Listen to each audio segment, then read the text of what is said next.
The gunshot that shattered Teresa Garrison's sleep on that humid August night in 1882 was not from the saloon below her boarding house room, but from a memory that would never let her rest.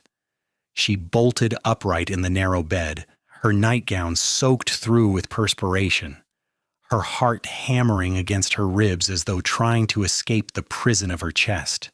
Through the thin walls of the boarding house in Jerome, Arizona, she could hear the muffled sounds of men drinking and gambling, but it was the silence between those sounds that terrified her most. The spaces where her mind filled in the screams of her family as the raiders had torn through their homestead 3 years prior. She pressed her palms against her eyes, trying to push back the images that came every single night without fail. Her father's face, her mother's hands reaching, her younger brother's last breath. Teresa had survived by hiding in the root cellar, and she had been surviving ever since, though some nights she wondered if survival was truly living at all. At 22 years old, she had not slept through a full night since that terrible evening when she was 19, and the exhaustion had carved shadows beneath her green eyes that made her look older than her years. The clock on the wall showed 2:30 in the morning. Teresa knew from experience that sleep would not return now, so she wrapped a shawl around her shoulders over her nightgown and moved to the window. Jerome clung to the side of Mingus Mountain like a stubborn mule, the copper mining town sprawling across the steep terrain in a haphazard collection of buildings that seemed to defy gravity itself. In the darkness, she could see the glow of lanterns from the mines that never truly closed, the hungry machinery always churning, always demanding more from the mountain's veins.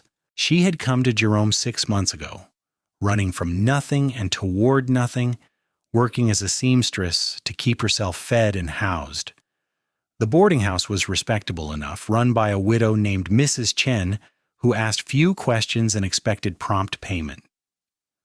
Teresa kept to herself, did her work, and tried not to think about the fact that she was slowly being hollowed out by sleeplessness, becoming a ghost of a person. A movement below caught her attention.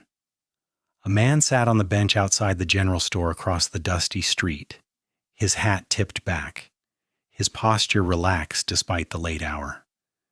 She had noticed him there before, several nights running, always in the same spot when she rose from her nightmares.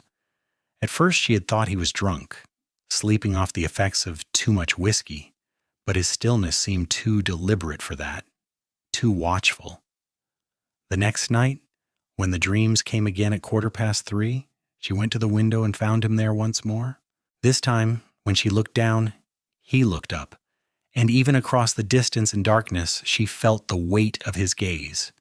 He did not wave or call out, simply acknowledged her presence with a small nod before returning his attention to the quiet street.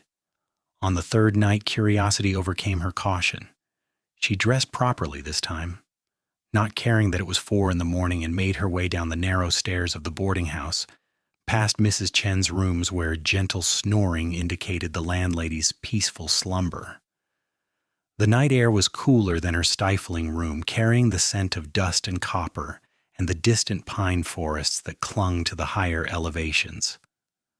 Her boots made soft sounds on the wooden boardwalk as she crossed the street. Up close, the man was younger than she had assumed, perhaps 25 or 26, with dark hair that needed cutting and eyes that reflected the lamplight like polished stone. He wore the practical clothing of a working cowboy, his clothes clean but worn, his hands scarred from rope and labor. "You are going to get yourself talked about sitting out here every night," Teresa said, surprising herself with her boldness.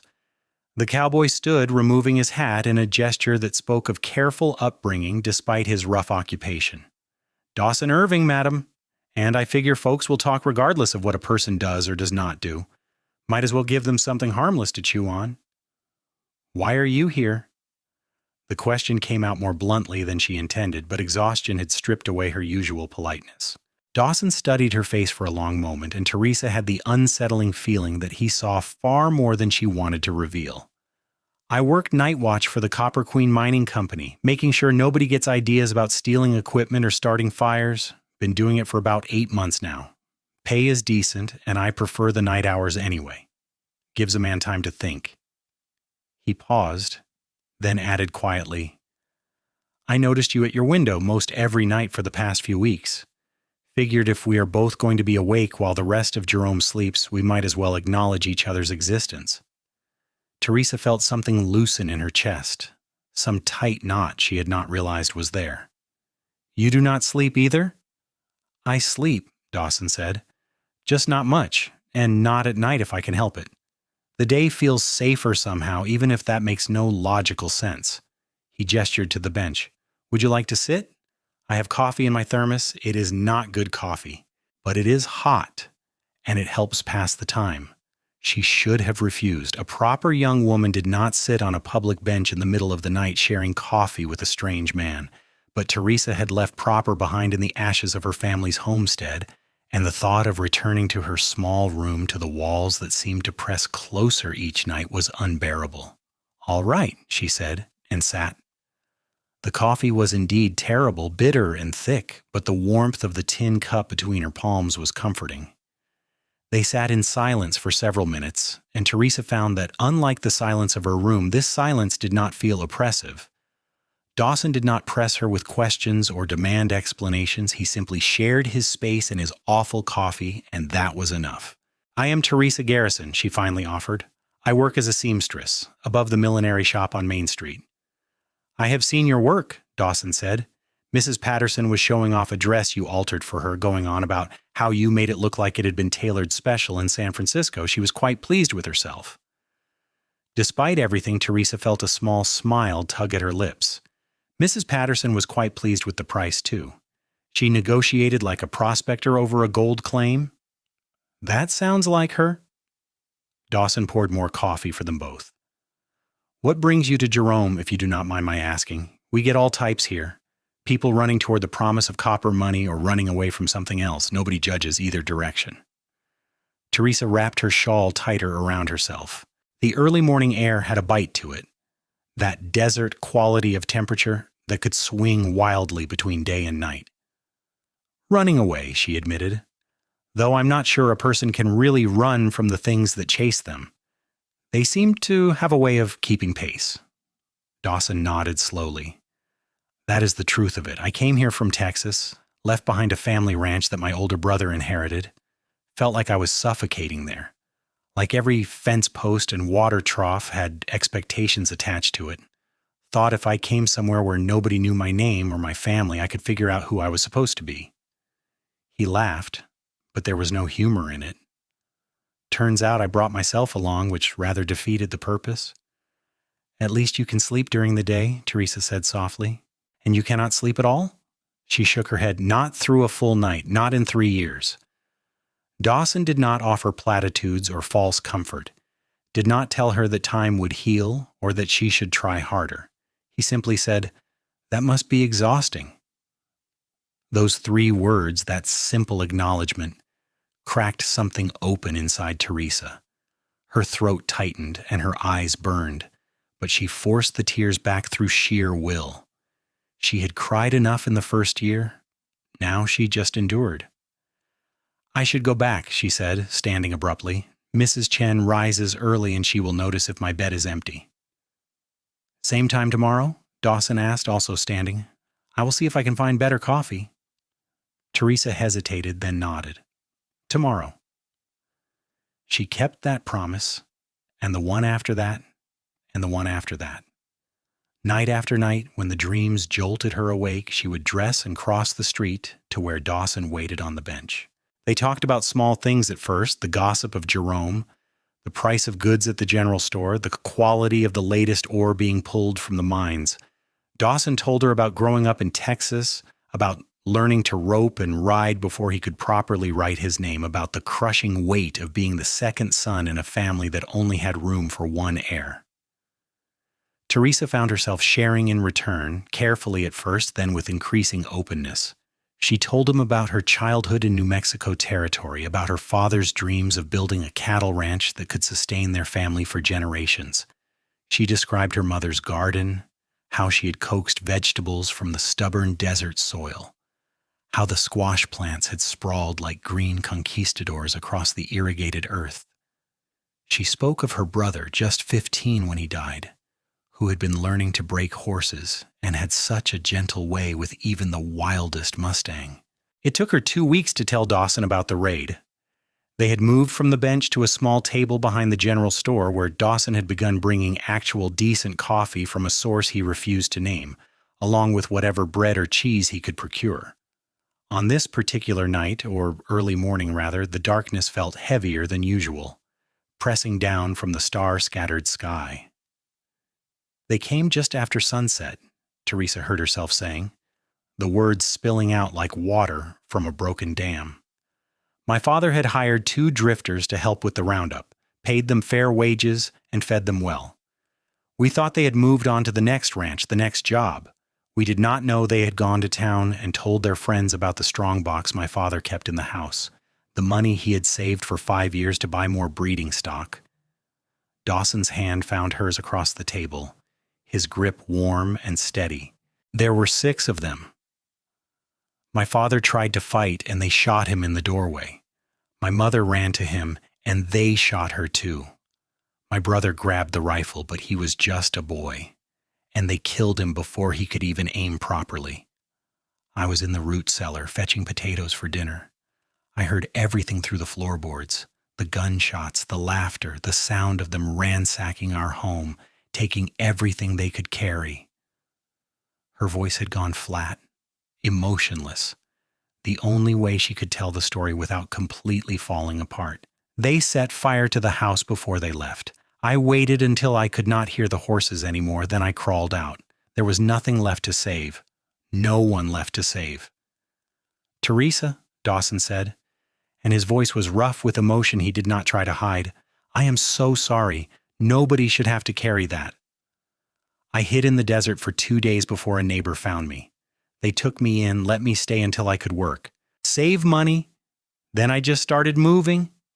Tucson, then Prescott, then here. I kept thinking if I went far enough I could leave it behind, but every night when I close my eyes, I am back in that root cellar hearing it all happen again. Every night for 3 years. Have you ever told anyone else? No. I gave the law my statement, but that was just facts. They never caught the men. After a while, I think they stopped looking. She met his eyes across the table. Why are you here, Dawson? Really here, I mean. You could do your night watch anywhere. Why do you come to this bench, this spot? He was quiet for a long moment, his thumb tracing small circles on the back of her hand. About a year ago, before I came to Jerome, I was in a town called Silver Creek. Smaller than this, just a stopover on the way to somewhere else. There was a woman there, a widow, who worked in the general store. I would see her walking to work before dawn, this exhausted shuffle like she was carrying the weight of the whole world. One morning I found her collapsed in the street. She had been so tired, so worn down from not sleeping after her husband died, that her body just gave out. Teresa felt her chest tighten. She survived, but barely. The doctor said another week, and her heart would have given out entirely. She was only 28 years old.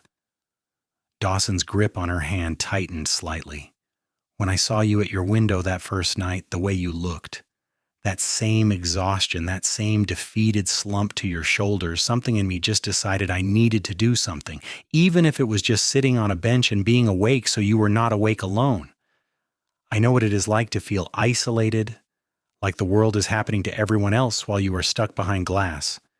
I thought maybe if you knew someone else was awake, it might help. Even just a little. Teresa felt the tears come then, silent trails down her cheeks that she did not bother to wipe away. It does help, she whispered. These past few weeks, knowing you are here, it has made the nights less terrible. I still cannot sleep, but at least I do not feel so alone in it. You are not alone, Dawson said firmly. Not anymore. As the weeks turned into months, their nightly meetings became the center of Teresa's existence. She still worked during the day, still went through the motions of living, but it was the hours between midnight and dawn that felt most real. Dawson brought her books to read, penny dreadfuls and dime novels that they would read aloud to each other, laughing at the melodramatic plots and improbable heroes. He taught her card games using a battered deck he carried in his pocket, and she taught him the embroidery stitches her mother had shown her, watching with amusement as his large scarred hands struggled with the delicate needle and thread. They talked about everything and nothing. Dawson described the stars and their patterns, pointing out constellations and telling her the stories attached to each one. Mixing actual astronomy with mythology he half remembered from a school teacher he had once known. Teresa told him about the different fabrics she worked with, the difference between cotton and silk and wool, how each material required different techniques and had different personalities.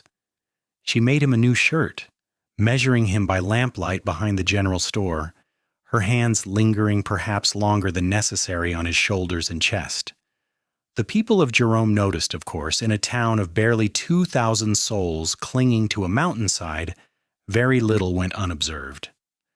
Mrs. Chen mentioned that Teresa seemed in better spirits, and perhaps that nice cowboy who worked for the mining company might be interested in a home-cooked meal sometime. The other seamstresses Teresa worked with began teasing her about her night watchman, speculating about wedding dates and whether she would wear white or cream. Teresa blushed and deflected, but inside something warm and cautiously hopeful had begun to grow. She was falling in love with Dawson Irving, and the realization was both exhilarating and terrifying. It happened gradually, then all at once. The way her heart would lift when she saw him waiting at their usual spot. The way his smile could make the darkness feel less oppressive. The way his hand fit perfectly around hers, warm and calloused and steady. The way he looked at her like she was not broken, not damaged, just a woman who had survived something terrible and was still standing. One night in late October, as the first real cold of autumn settled over Jerome, Dawson brought a thick wool blanket and wrapped it around both their shoulders as they sat together. They had been reading from a collection of Walt Whitman poetry that Dawson had somehow procured, passing the book back and forth, their voices quiet in the pre-dawn stillness. "Teresa," Dawson said suddenly, setting the book aside, "I need to tell you something." Her heart stuttered.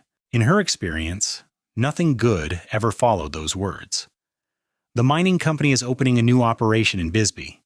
They have asked me to go down there, help set up their security operations. It is a promotion, better pay, more responsibility, the kind of opportunity I should jump at." "Oh," Teresa said, and that single syllable contained a world of disappointment she tried desperately to hide. "I told them no." She looked up sharply. "What? Why?" Dawson turned to face her fully, his hands coming up to cup her face with a gentleness that made her breath catch. "Because everything that matters to me is here. You are here. These past few months, sitting with you, talking with you, learning who you are beneath the pain and the exhaustion, it has been the best part of my entire life. I do not want to leave. I do not want to be anywhere that you are not." "Dawson," she breathed, his name a prayer and a question and an answer all at once. "I love you, Teresa Garrison. I love your strength and your stubbornness and the way you have survived when most people would have crumbled. I love that you take 3 spoons of sugar in your coffee and that you bite your lower lip when you are concentrating on needlework.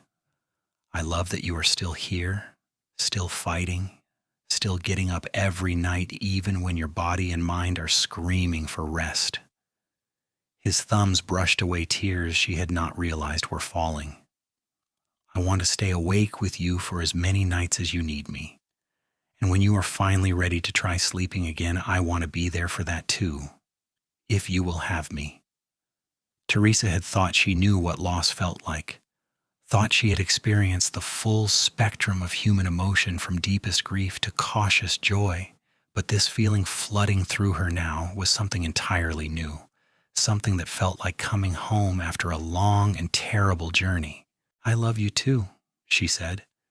And then his lips were on hers, gentle and questioning, giving her every opportunity to pull away. But pulling away was the last thing she wanted. She pressed closer, her hands fisting in his shirt, kissing him back with all the pent-up longing and need she had been carrying. The blanket slipped from their shoulders, forgotten, as they held each other in the quiet darkness of the sleeping town. When they finally broke apart, both breathing hard, Dawson rested his forehead against hers. "Marry me," he said.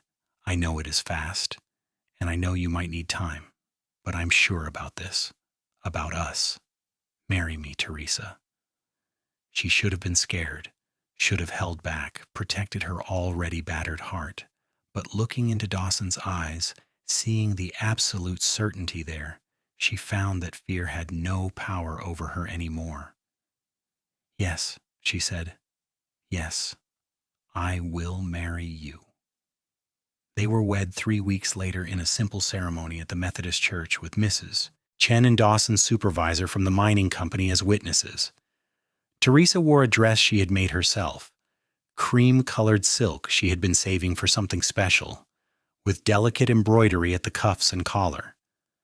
Dawson wore the shirt she had sewn for him, his hair finely trimmed, looking more nervous than she had ever seen him. "Do you, Dawson Irving, take this woman to be your lawfully wedded wife, to have and to hold, in sickness and in health, for as long as you both shall live?" "I do," Dawson said, his voice clear and strong, his eyes never leaving Teresa's face. "And do you, Teresa Garrison, take this man to be your lawfully wedded husband, to have and to hold in sickness and in health, for as long as you both shall live?" Teresa felt the weight of her past pressing down on her, all the grief and trauma and sleepless nights, 3 years of barely surviving. But she also felt the strength of Dawson's hand in hers, saw the love shining in his eyes, and knew that she was not leaving her family behind by moving forward. She was honoring them by choosing to live fully again. "I do," she said. They moved into a small house on the edge of Jerome, 2 rooms and a kitchen, with a view that stretched down the mountainside toward the Verde Valley below. It was not much, but it was theirs. Dawson continued his night watch duties, but now Teresa would accompany him, bringing her sewing or a book, content to simply be near him as he made his rounds. They would walk the quiet streets of Jerome together, Dawson checking doors and watching for trouble, Teresa marveling at how different the night felt when she was not alone in it. The nightmares still came. Her wedding ring did not magically cure 3 years of trauma, and there were still nights when Teresa woke gasping, her heart racing, the screams of her family echoing in her ears. But now when she woke, Dawson was there.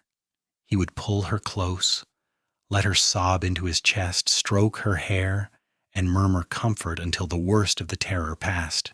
He never told her to get over it, never suggested she was being weak or dramatic. He simply held her and reminded her that she was safe, that he was there, that she was not in that root cellar anymore. "Tell me something true," he would say on those particularly bad nights, a phrase that had become their ritual. "I am here," Teresa would reply. "I am alive. I am with you." "Tell me something else true."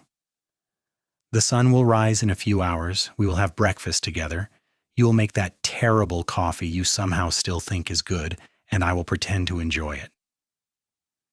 "Tell me one more thing true." "I love you, and maybe someday I will sleep through the night again." "Yes," Dawson would agree, kissing her forehead. "Someday, but until then I will stay awake with you." It was not a cure, but it was healing nonetheless. Slowly, so slowly that Teresa did not notice at first, the nightmares began to space out. Where they had once come every single night without fail, now there might be a night here or there where she slept for 3 or 4 hours straight before waking, then 5 hours, then 6. It took almost a year after their wedding, but one morning Teresa woke to find sunlight streaming through their bedroom window and Dawson already up, making breakfast in their small kitchen. "What time is it?" she asked, confused, padding out in her nightgown. Dawson turned, a smile breaking across his face like sunrise. "Almost 8 o'clock. You slept through the whole night, Teresa. The entire night." She stared at him, not quite believing. "I did? You did. I checked on you a few times, and you were sleeping so peacefully I did not have the heart to wake you, even though I knew you would want to know. He crossed to her, pulling her into his arms. You slept, my love. You finally slept. Teresa burst into tears, great racking sobs of relief and joy and release. Dawson held her through it all. This man who had chosen to stay awake with her, who had shown her that she did not have to face the darkness alone. When she finally calmed, she looked up at him with wonder. I forgot what it feels like, she whispered, to be rested, to not feel like I am dragging myself through mud with every step.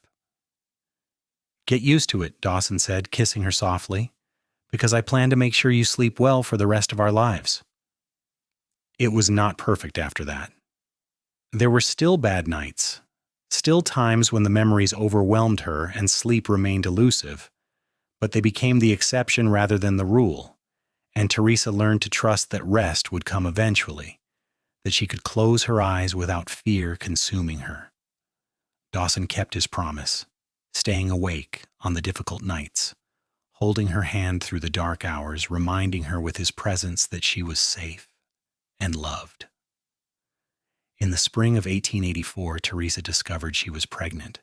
The news filled her with a complex mix of joy and terror. She had never imagined herself as a mother, had never let herself think that far into a future that once seemed impossible. But Dawson was thrilled, already making plans to add a room onto their small house, talking about whether they would have a son or daughter, what they might name the baby. What if I cannot do this? Teresa asked one night, his hand resting on her still flat belly.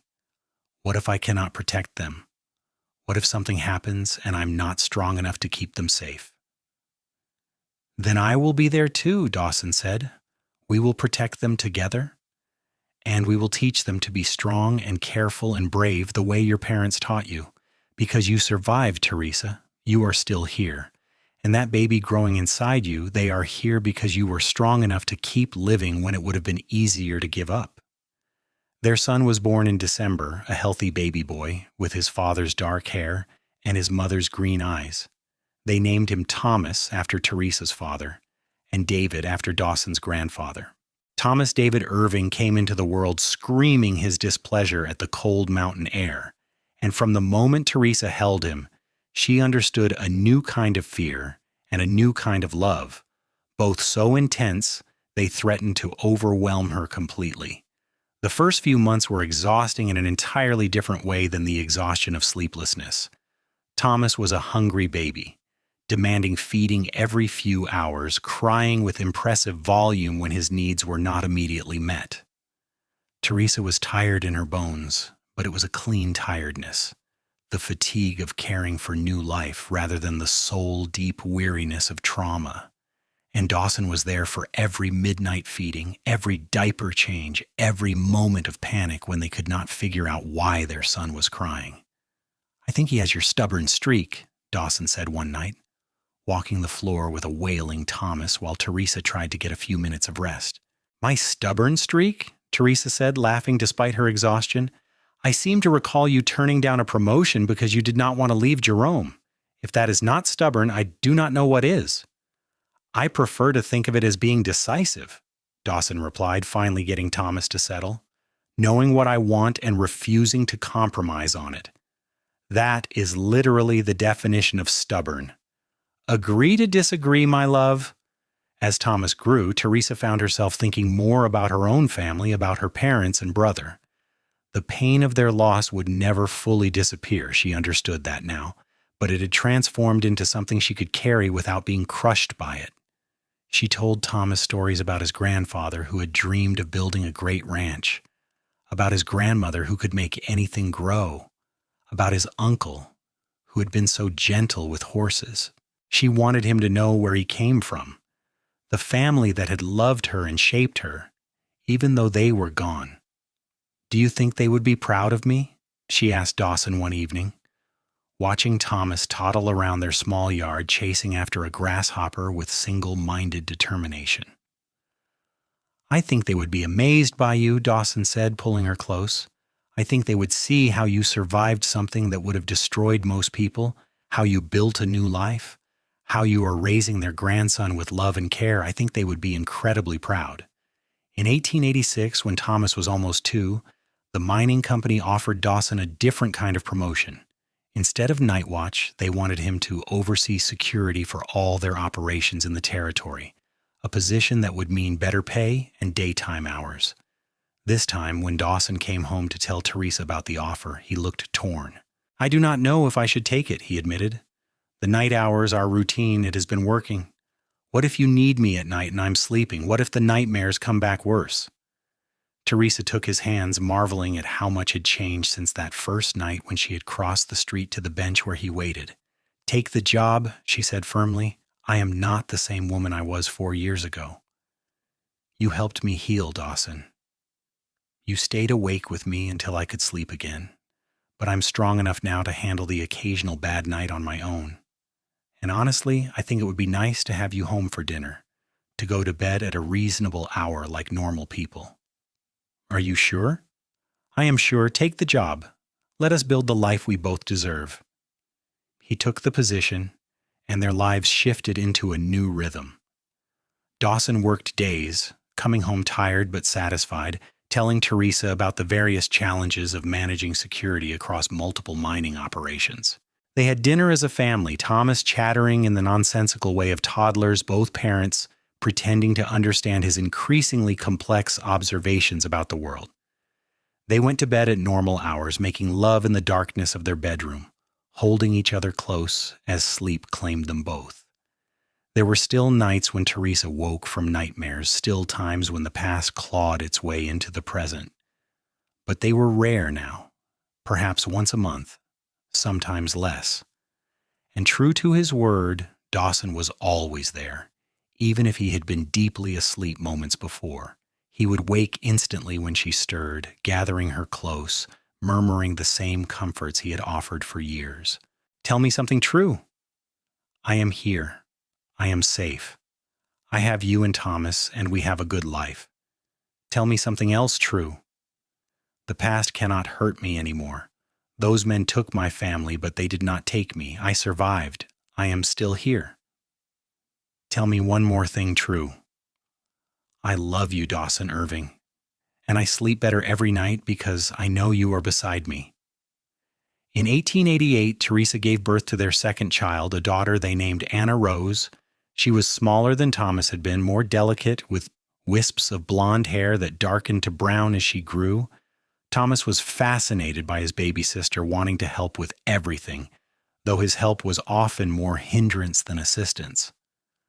But Teresa and Dawson let him try, teaching him to be gentle, to hold the baby carefully, to understand that he was now a big brother with responsibilities. The house they had built together was full now, full of life and noise and love. Teresa's sewing work had grown over the years, and she now had women coming from all over the territory for her services, her reputation for beautiful, durable work spreading by word of mouth. Dawson's position with the mining company was secure, his competence and reliability making him invaluable to the operation. They had saved enough to buy a bit of land outside Jerome, 3 acres where Dawson talked about maybe running a few head of cattle, not a full ranch like his family's in Texas, but something of their own.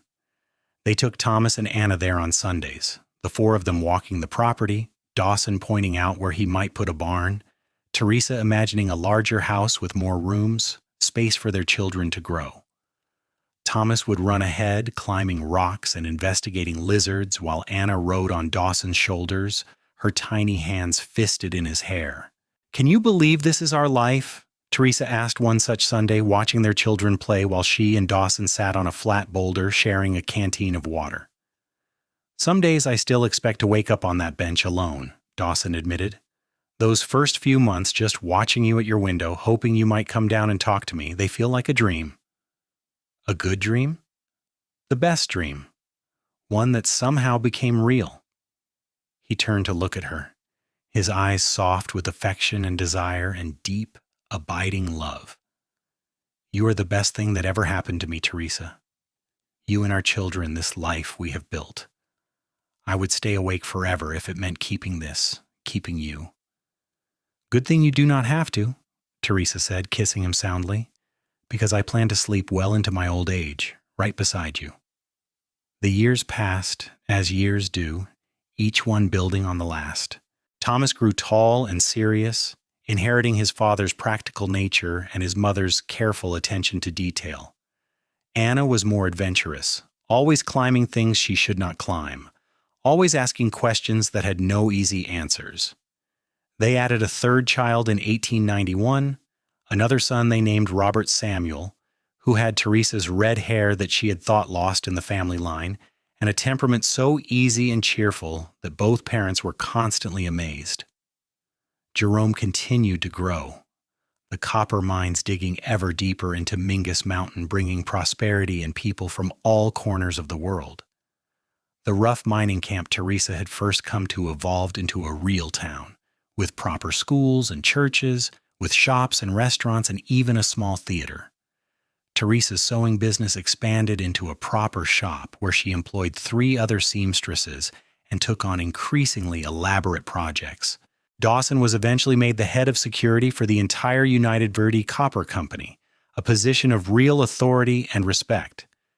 They bought the land they had been visiting on Sundays and built a proper house there, large enough for their growing family with room to spare.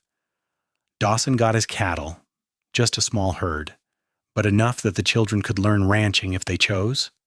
Teresa planted a garden, remembering the lessons her mother had taught her so many years ago, coaxing vegetables from the Arizona soil, finding joy in the simple act of nurturing life. On their 10th wedding anniversary in 1893, Dawson took Teresa to the bench where they had first really talked, where he had offered her terrible coffee and quiet companionship. The bench was still there, weathered now, carved with initials from various Jerome residents who had used it as a meeting spot over the years. 10 years, Dawson said, sitting down and pulling Teresa beside him. 10 years since I first saw you at your window and thought my heart might break for the sadness in you. 10 years since you decided to stay awake and keep me company, Teresa replied, lacing her fingers through his. The best decision either of us ever made. Do you still have nightmares? Teresa considered the question. It had been almost 2 years since the last one. 2 years of peaceful, restorative sleep. Sometimes, she admitted. But they are different now. Less about the terror and more about missing them, my parents and brother. Wishing they could have met you and the children. Wishing they could see the life I built after losing them. I wish I could have known them too, Dawson said softly. They made you who you are, and I love who you are more than I can ever properly express. You express it every day, Teresa said, in the way you love our children, in the way you still reach for my hand at night, in the way you have never once made me feel broken or damaged. You saved my life, Dawson Irving. You sat on this bench and you waited, and you gave me a reason to keep going when I had almost forgotten how. You saved yourself, Dawson corrected gently. You were strong enough to survive, strong enough to keep living, strong enough to let yourself heal. I just got to be there for it. Just got to love you through it. They sat on that bench as the sun set over the Verde Valley, painting the sky in shades of orange and purple and gold, holding hands and remembering where they had started, grateful beyond measure for where they had ended up. Somewhere in town, their 3 children were with Mrs. Chen, who still ran the boarding house and doted on them like they were her own grandchildren. Tomorrow they would return to their normal life, to the routine and responsibilities of family and work and community, but tonight was just for them, for remembering and celebrating and recommitting to the love that had saved them both. As stars began to appear in the darkening sky, Dawson said, "Tell me something true." Teresa smiled, the phrase still precious even after all these years. I sleep through every night now, and I dream of our future instead of my past. Tell me something else true. Our children are healthy and happy, and they will never know the kind of loss I knew because we will make sure of it. Tell me one more thing true. Teresa turned to face her husband fully, cupping his face in her hands, seeing the lines that time and weather had etched around his eyes, loving every mark that showed how they had lived and aged together. I love you more now than I did the day we married. And I will love you more tomorrow than I do today. That is the truest thing I know." Dawson kissed her then, soft and deep and full of promise. And Teresa thought about the girl she had been, broken and exhausted, unable to sleep through a single night, certain she would never feel joy again. That girl had been so wrong. Joy had found her in the darkness, in the form of a cowboy who chose to stay awake and keep her company, who had shown her that healing was possible, that love could grow even in the most unlikely circumstances, that the night did not have to be faced alone. They built a life together that honored both their pasts and their future, raising their children with love and care, contributing to the community that had given them a home, holding each other through the difficult times and celebrating the good ones. The nightmares never fully disappeared, but they lost their power, becoming just memories instead of living terrors.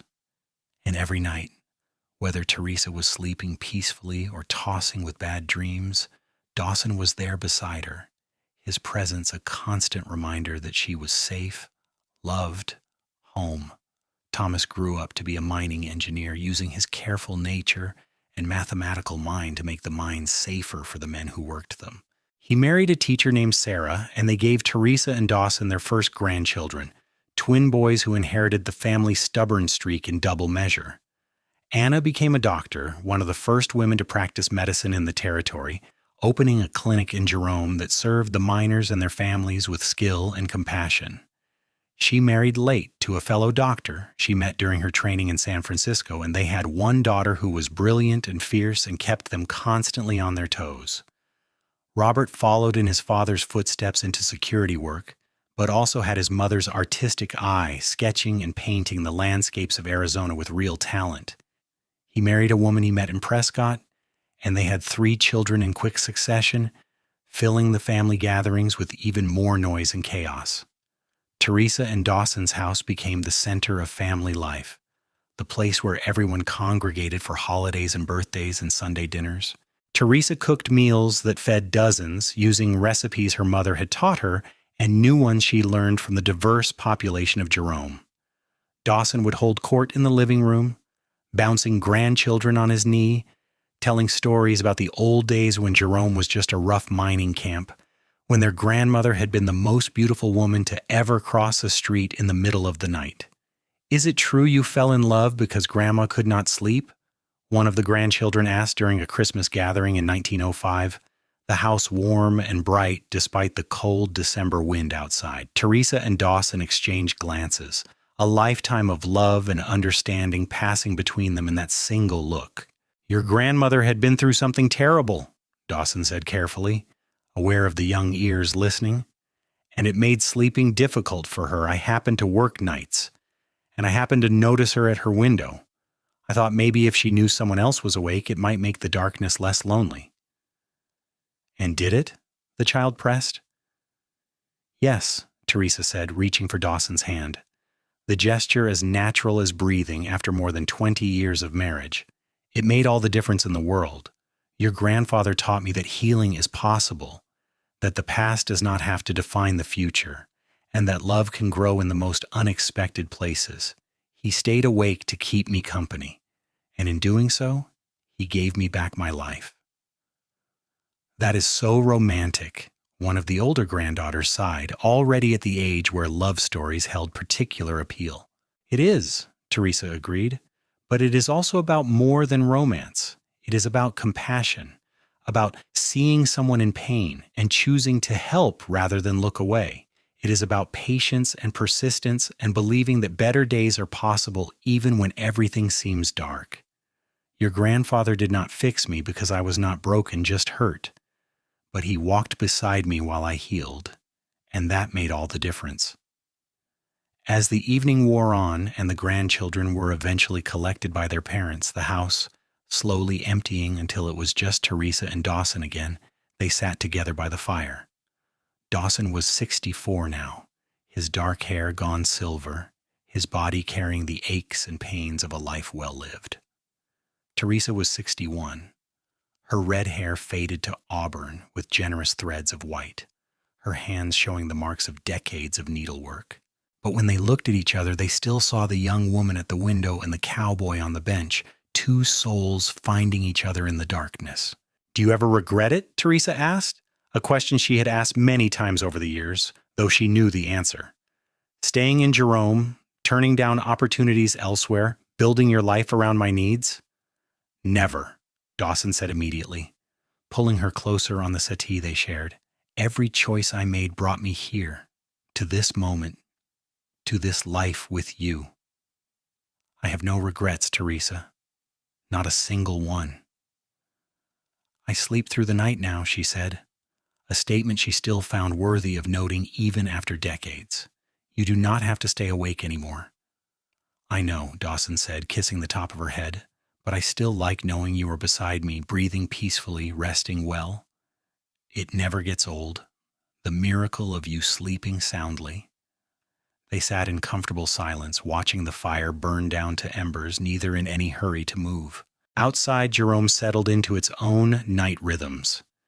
The mine still operating in shifts, the saloon still serving drinks, the town that had brought them together continuing its eternal dance between prosperity and decline as the copper deposits that sustained it slowly played out. "Tell me something true," Teresa said softly, initiating the ritual for once instead of Dawson. He smiled, understanding. "I have loved you every day for 23 years, and I will love you until my last breath." "Tell me something else true." "Our children are good people, raising good children, and that is our legacy. We took our pain and our struggles and turned them into love. That matters." "Tell me one more thing true." Dawson was quiet for a long moment, considering. Then he said, "I would do it all again. Every sleepless night, every moment of uncertainty, every challenge we faced, I would do it all again in a heartbeat because it led to this, to us, to the life we built together." Teresa felt tears slip down her cheeks, but they were good tears, grateful tears. She had survived horrors that should have destroyed her, had clawed her way back from the edge of despair, had learned to live and love and thrive again, and she had done it all with this man beside her, this cowboy who had seen her pain and chosen to stay, who had offered companionship in the darkness, who had loved her fiercely and patiently until she could love herself again. They grew old together in that house outside Jerome, watching their grandchildren become adults, welcoming great-grandchildren as the new century unfolded. Dawson's hair went completely white, his steps slower but still steady. Teresa's arthritis made sewing difficult, so she taught her granddaughters instead, passing on the skills her own mother had given her. They walked their property together every evening, weather permitted, hand in hand, talking about everything and nothing, still finding new things to learn about each other even after 50 years of marriage. When Dawson died in 1921, peacefully in his sleep at the age of 80, Teresa held his hand and told him one last time how he had saved her life, how staying awake to keep her company had changed everything. She whispered her love, her gratitude, her promise to follow him when her own time came. The funeral was enormous, half of Jerome turning out to pay respects to a man who had been part of the community for nearly 4 decades, who had been fair and kind and honorable in all his dealings.